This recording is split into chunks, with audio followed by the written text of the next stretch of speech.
Bismillah ar-Rahman ar-Rahim. We stopped at the point where Yusuf alayhi salam is being asked to interpret the dream of the king. Allah Jalla wa ala says, قَالَ تَزْرَعُونَ سَبْعَ سِنِينَ دَأَبًا. Yusuf alayhi salam tells the man who's come for the interpretation. He says that you will grow your crops, your food, in the same way you've been doing for 7 years. فما حصدتم فذروه في سنبله إلا قليلا مما تأكلون. Whatever you harvest, then you will protect it, you will keep it intact, do not open it and store it away, except for a little that you will eat. Why? ثم يأتي من بعد ذلك سبع شداد. Because after that there are 7 difficult years, 7 years of hardship and drought. يأكلن ما قدمتم لهن إلا قليلا مما تحصنون. In those 7 years you will eat that which you stored away. So the 7 years of difficulty, you would have already prepared for them. You will eat what you've prepared, except for a little bit that you will keep. It's mentioned that the little for them to keep was so they could grow for the next season. Then Yusuf alayhi salam interprets, or after interpreting the dream of the king, it stops here. He gives them an extra piece of good news that is from the knowledge of Allah subhanahu wa ta'ala that he was taught. Yusuf alayhi salam says, ثُمَّ يَأْتِي مِن بَعْدِ ذَلِكَ عَامٌ فِيهِ يُغَاثُ النَّاسُ وَفِيهِ يَعْصِرُونَ. Then a year will come after that where it will be filled with prosperity and it will be full of rains. The meaning of يَعْصِرُونَ, some scholars mention that it's to show that there will be so much rain and in turn so much fruit will grow and the people will be squeezing juice out of these fruits. Notice how the man who came to Yusuf alayhi salam to ask for the interpretation is the same man who Yusuf alayhi salam gave him glad tidings of his dream in the prison and told him he would be saved and told him to remember him at the king. Yet he forgot and Yusuf alayhi salam remained in prison for longer. Yet when it came to interpreting the dream, Yusuf alayhi salam did not refuse to interpret the dream. He did not reprimand him. Rather, he gave him the interpretation of the dream. Also, notice how a Nabi of Allah subhanahu wa ta'ala, a person beloved to Allah subhanahu wa ta'ala, is guiding the people when it comes to their worldly affairs also. He's giving them knowledge that is worldly knowledge, how to grow their crops and how to protect themselves and how to avoid hunger. And this shows us the importance of also gaining knowledge of the world that is of benefit. Allah Jalla wa ala then says that after this interpretation reached the king says, وَقَالَ الْمَلِكُ ائْتُونِي بِهِ.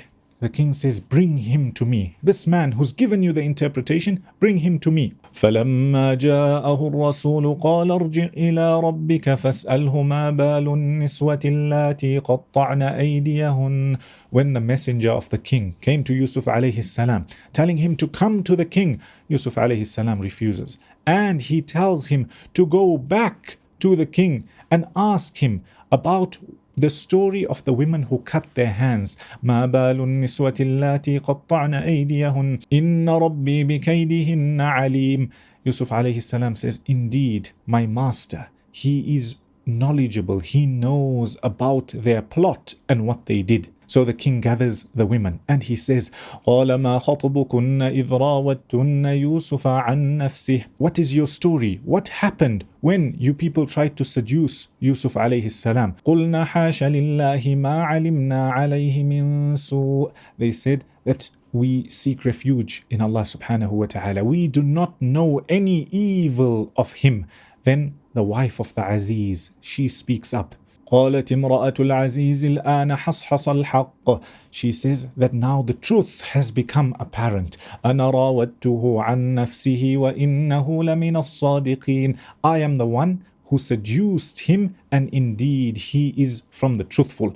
ذلك ليعلم أني لم أخنه بالغيب وأن الله لا يهدي كيد الخائنين. The scholars differ as to who said this verse. Some of them mention that the actual wife of the Aziz said this, ذلك ليعلم أني لم أخنه بالغيب, so that my master, my husband knows that nothing actually really took place. And Allah subhanahu wa ta'ala does not guide the plot of those who deceive. Others mention that it was Yusuf alayhi salam who mentioned this, and he said that I call this investigation, so to say, so that my master, the Aziz, knows that I did not cheat, I did not deceive him, I did not break his trust. And Allah subhanahu wa ta'ala does not guide the plot of those who cheat. Again, the next verse also, the scholars differ as to who said it. وَمَا أُبَرِّئُ نَفْسِي إِنَّ النَّفْسَ لَأَمَّارَةٌ بِالسُّوءِ إِلَّا مَا رَحِمَ رَبِّي إِنَّ رَبِّي غَفُورٌ رَحِيمٌ. Some say it's the wife of the Aziz speaking, to say, I do not clear myself. However, the nafs, the soul desires. إِنَّ النَّفْسَ لَأَمَّارَةٌ بِالسُّوءِ إِلَّا مَا رَحِمَ رَبِّي. The nature of the soul is that it wants and wants except those whom Allah subhanahu wa ta'ala has mercy on. And indeed, my Lord is the one who is most forgiving and most merciful. Others say that it was the Aziz who said this. He said, I do not free myself from any wrongdoing because I had bad thoughts of Yusuf alayhi salam, because the nafs desires and it entertains whispers, etc. Others say it was Yusuf alayhi salam not wanting to give himself tazkiyah and show that he was better than everybody else. So he wanted to say that the soul is not free from this, rather it's only whom Allah subhanahu wa ta'ala chooses to protect. Thereafter, Yusuf alayhi salam's name is cleared and he is summoned and called by the king. The king says, وَقَالَ الْمَلِكُ ائْتُونِي بِهِ أَسْتَخْلِصْهُ لِنَفْسِي. Call him so I can make him purely for myself. فَلَمَّا كَلَّمَهُ قَالَ إِنَّكَ الْيَوْمَ لَدَيْنَا مَكِينٌ أَمِينٌ. When they spoke, when the king as well as Yusuf alayhi salam spoke, the king told Yusuf alayhi salam, today you are a person of status, a person of honor with us, and you are truthful. Inshallah, in the next episode, we'll see how Yusuf alayhi salam is given the tasks of the king and what happens when his brothers enter. وصلى الله وسلم وبارك على نبينا محمد وعلى آله وصحبه أجمعين.